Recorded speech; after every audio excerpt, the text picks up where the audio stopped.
Macho Man's always in the mix there. Bill O'Reilly is here on KCMO Talk Radio 95.7 FM, putting a bow on election week. Bill, good morning. Thanks for joining us in Kansas City. You know, I'm delirious, but I'm going to try to get through the Mundo interview this morning. Not a lot of sleep this week, as you can imagine. Well, I know that this town, Bill, greatly appreciates you squeezing us in. I know it's been a crazy week. Bill, let me start here. Outside of the obvious answer of Kamala Harris, who is the biggest loser in the wake of Tuesday night's results? The media, the television media in particular, but newspapers as well. So it's the ultimate irony that the major corporations that run media outlets despise the most has destroyed them. So when Trump first started running in 2016, the media companies loved him because he brought ratings, particularly CNN. But then it got serious. And when he defeated Hillary Clinton and won the presidency, the media companies vowed to destroy him and tried very hard, as everybody knows, and failed. Now, in the process, those who supported Donald Trump tuned it out. So CNN's ratings are at a historic low. And I put up a chart on the No Spin News last night. The network news is down across the board about 25%. That is an enormous amount of people to lose. And the newspapers, their circulation are in a free fall. And they're never coming back.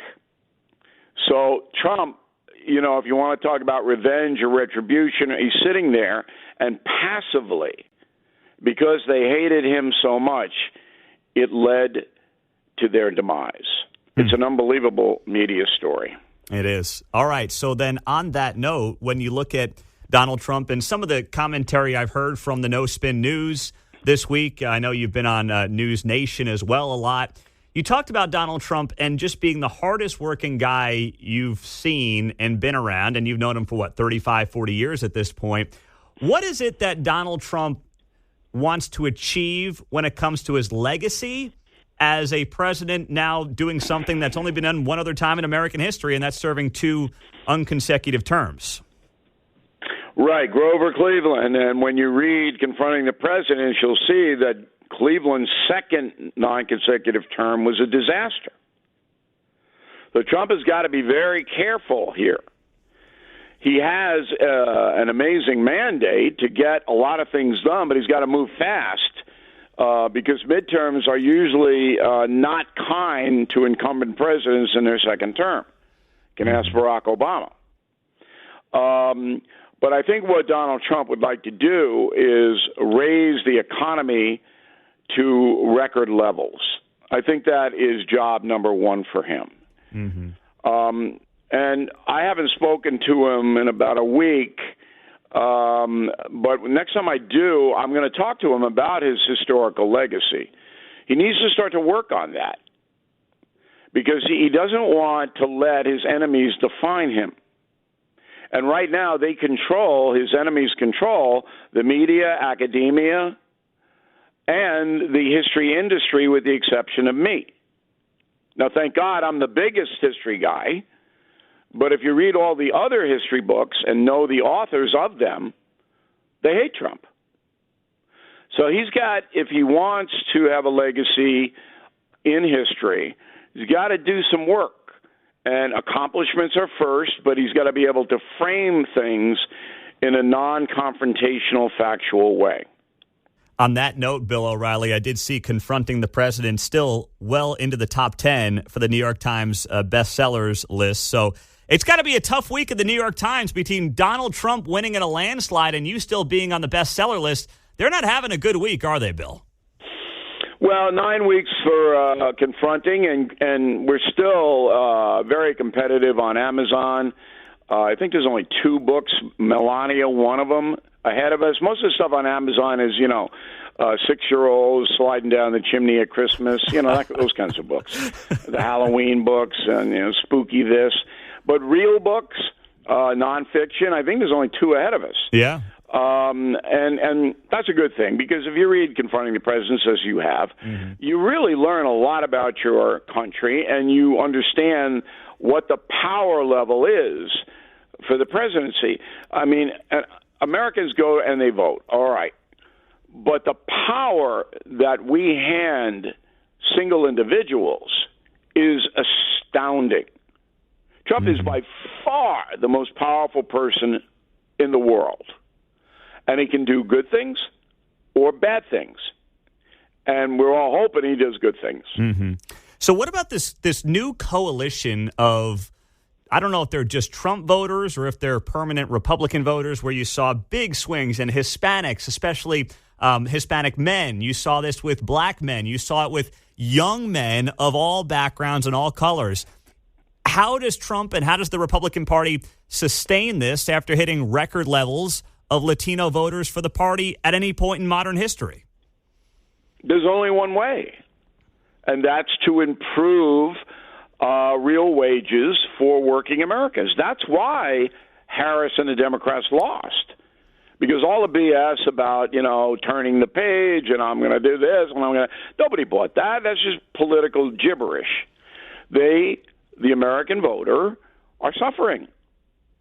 So if Trump can improve that circumstance, as he did the first time around until COVID hit, then that coalition of people who used to vote Democrat but now have an open mind will grow. Mm-hmm. Prosperity is what Americans want. Opportunity and prosperity.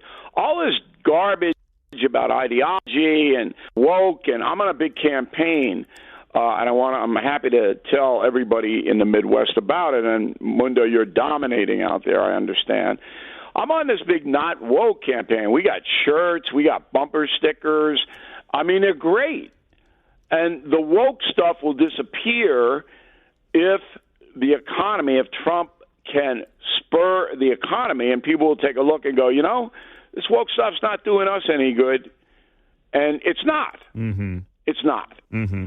So we got the colors on BillO'Reilly.com. You can get the gear. You can walk around, have some laughs, send it to Taylor Swift. I mean, a whole bunch of stuff you can do. Well, I'm going to do that. I see this Not Woke mug and bumper sticker, and I think Taylor needs one of those while she's spending time in town with Travis here over the next few weeks. So we got an extra large shirt for Kelsey, and then you just send the polos though. Yeah, the polos are really, really nice. Give Travis one and Taylor one. Not that they need it; they can buy them on their own. But I'm not sure if Taylor Swift is locked into BillO'Reilly.com. Well, I hope she is, but I'm not sure. And I'll say this, since I'm a premium member of BillO'Reilly.com, and I don't think Taylor is, I get $10 off. And, she's a billionaire, but every dollar counts in this economy, so I'll help her out a little bit, Bill. I'm just willing to do that. Yeah, and I'm worried that Taylor may have to leave the country along with Cher and Madonna.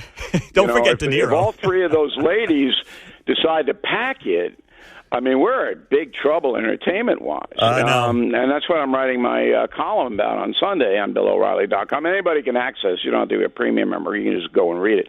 But there's a lot of people who said, hey, we're leaving. Mm-hmm. We got Sharon Stone, and she's going to leave, and Barbara Streisand might leave. And boy, oh boy, I'm trying to convince those ladies not to go. We need them here. I don't know why we need them here, but I'm sure there's a reason why. Bill O'Reilly's on KCMO 95.7 FM. Bill, do you think that the powers that be in the Democratic Party will do any serious soul searching in why Donald Trump just won again and why they continue to lose certain key demographic groups that they thought they had locked down for decades to come? There is no power structure in the Democratic Party. Obama? No? It's just the money men. Okay. And the money men are far-left progressives. Soros, Katzenberg, what's his name out in Seattle, Zuckerberg, Bloomberg in New York. These are the money men. But there's no central Democratic party philosophy. I mean, Chuck Schumer, come on.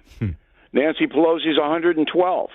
Isn't she 112 years old? And she just got reelected. Yeah. I mean, Nancy, it's unbelievable. But there really isn't any coordinated philosophy coming out of that party. And the Republican Party is the same problem. The Republican Party is 100% Donald Trump. There's nobody else.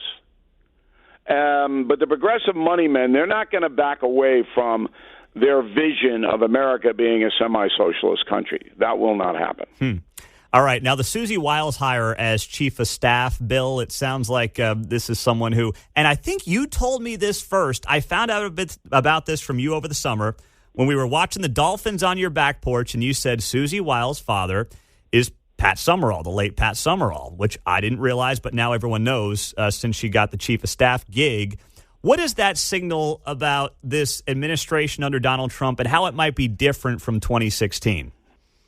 Well, it'll be calmer. No doubt it'll be calmer. Ms. Wiles, I don't know her, but I know people who do. And she is a calming influence on Trump. And Trump actually listens to her, which is shocking. So I don't expect him to make the same mistakes he made when he walked in 16. Jeff Sessions, Attorney General, disaster. Rex Tillerson, Secretary of State, disaster. I don't expect that to happen this time around. I think it'll be a much smoother cabinet, more professional, and that should take the pressure off Trump. But, he's a volatile guy. So, maybe Tucker Carlson will be Secretary of Defense. I don't know. But anything could happen. Or the wrestling guy, right? Yeah. Joe Rogan, and I don't know. What about Elon Musk? He wants to clean up the bureaucracy, the deep state a little bit, as they call it. Is Elon Musk worthy of getting involved in this administration? Yeah, I would put, and this is serious, I would put Musk in charge of recommending how to pay down the deficit and debt. I mean, the guy's a really good business person. He understands technology. Let him have that. I create a new cabinet position because we got to get this debt and deficit down and have him do that work and offer recommendations. I mean, he's a very analytical guy. He knows the future, the AI stuff coming. You can cut a lot of high cost stuff out of the federal government. Why not let him have a crack at that? Yeah. Count me in. Last thing then, Bill O'Reilly. Donald Trump's legacy, I know as a historian, is something I'm sure you've thought about. But in terms of how he's viewed by the American people, how he's viewed by history, is it possible that Donald Trump having non-consecutive terms sandwiched around the disaster of Joe Biden will actually allow him to get more done in this second term than he would have had he won in 2020, and also be viewed more positively in history since he's right around Joe Biden and the 4 years that did not work for the American people here in the U.S. and around the world? Well, he's got a shot at it because he's got Congress. I think the House will stay in Republican hands, so he's certainly got a shot at it. But he's only got 2 years. So he can't, he's got to move it. And he's got to put out legislation. He's got to have new immigration laws. And he's going to get bogged down with deportations. That's going to be a nightmare for him because of due process. You can't just throw people out. Once you're on this country's soil, you have all constitutional protections that citizens do. You can't kick in somebody's door and put them on a bus, even if you're sending them to Martha's Vineyard. You can't do that, okay? So I hope he doesn't get bogged down in that. I mean, obviously we need to deport all criminal aliens. Anybody with a record here or in Venezuela, anybody, you go. And Congress can pass a law quickly to make that happen. And that's how to get that done, get the bad folks out. But he has to have a vision. He has to say, look, I have a short window, 24 months, to improve the economy and to get all the garbage that Biden imposed on the country out. Biden did so much damage, second worst president ever. I think I made a pretty compelling case in confronting the president is that he's just an unbelievable disaster, this guy. And I think people know it now. Mm-hmm. I think Biden lost the election, not Kamala Harris. She was a terrible candidate because she wouldn't answer any questions. But it was Biden they were voting against because of his insane policies that hurt everybody. Well, Bill O'Reilly, thank you. I know you're exhausted. You're delirious in your words, but we are so grateful for your time here in Kansas City. And you're right, the numbers are great, and your hits do the best of any on this show. So thank you so much for the time. All right, Pete, thanks for having me in. I want everybody to read my column about all these people leaving the USA on Sunday on BillO'Reilly.com. Can't wait. Can't wait. And get that premium membership at BillO'Reilly.com. Have a great weekend, Bill. Get some rest. You too, Pete. See you. See you soon. Bill O'Reilly on 95.7 FM. Good to have him on as always.